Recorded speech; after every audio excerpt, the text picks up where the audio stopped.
ఎట్లయినా జూబ్లీహిల్స్ గడ్డ మీద కాంగ్రెస్ జెండా ఎగురుతుంది. దేనికంటే కాంగ్రెస్ ప్రభుత్వం అందిస్తున్న సంక్షేమ పథకాలని ప్రజల్లోకి అన్ని నెరవేరుస్తున్నాయి కాబట్టి కాంగ్రెస్ పార్టీని జూబ్లీహిల్స్ ప్రాంత ప్రజలందరూ ఆదరిస్తున్నారు. దీన్ని బట్టి చూస్తే కాంగ్రెస్ పార్టీ గెలుస్తుందనే గట్టి నమ్మకం మాకుంది.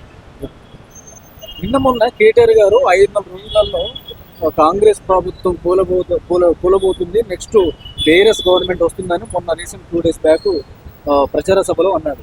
అందుకే కదా అన్ని మూసుకొని లోపల కూర్చున్నారు. 2023 ఎలక్షన్లలో కోల్పోయినారు అధికారం. తర్వాత పార్లమెంట్ ఎలక్షన్ చూసుకుంటే డిపాజిట్ కూడా దిక్కులేదు వాళ్ళకి. మీకు ఎందుకు దిక్కులేదని నేను అడుగుతున్నా. మళ్ళీ వస్తుంది అని అంటున్నారు. దేనికోసం వస్తుంది? 10 సంవత్సరాలు ఏం అభివృద్ధి చేశారని వస్తుందని నేను అడుగుతున్నా. తర్వాత మనం కరీంనగర్ ఎమ్మెల్సీ గ్రాడ్యుయేట్ ఎమ్మెల్సీ ఎలక్షన్లో చూసుకుంటే అభ్యర్థిని పెట్టడానికి కూడా దిక్కులేరు. అంటే మీ పార్టీలో ఎమ్మెల్సీగా నిలుచోవడానికి అభ్యర్థులే లేదా నేను అడుగుతున్నా.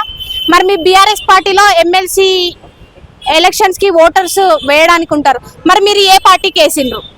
అంటే ఇక్కడ చూస్తే ప్రజలని మధ్య పెట్టే ఆలోచనలో ఉన్నారు తప్ప ఈ యొక్క సోషల్ మీడియాని పట్టుకొని నేను పెద్ద తోపు తురుముకాన్ని అని ఎగరడమే తప్ప ప్రజలకి చేసింది ఏ ఒక్కటి సక్రమంగా నెరవేర్చలేదు.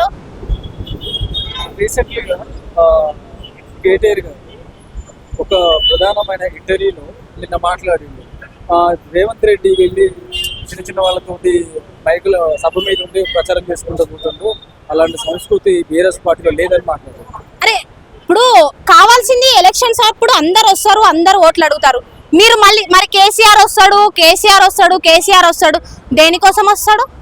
ఇప్పుడు ఒక ఎలక్షన్స్ జరుగుతున్నాయి జూబ్లీహిల్స్ లో, ఇది కామన్, వస్తూనే ఉంటారు. ముఖ్యమంత్రి అన్నప్పుడు రారా? మరి ముఖ్యమంత్రి రాకపోతేనేమో ముఖ్యమంత్రికి భయమైంది అందుకే రాలేదంటారు. ముఖ్యమంత్రి వస్తేనేమో ముఖ్యమంత్రి వస్తున్నాడా అంటే మీకు రేవంత్ రెడ్డి అంటే అంత భయమా? నేను అడుగుతున్నా, రేవంత్ రెడ్డి అంటే మీకు అంత భయమా? ఎందుకు ముఖ్యమంత్రి రావద్దా? ముఖ్యమంత్రి వచ్చేంత లేదా? బరాబర్ వస్తాడు. ఎందుకు రాడు? రేవంత్ అన్న ఎందుకు రాడు? బరాబర్ జూబ్లీహిల్స్ గడ్డ మీద ఓట్లు అడగడానికి రేవంత్ అన్న పక్కా వస్తాడు. అందరిని ఆదరిస్తాడు రేవంత్ అన్న.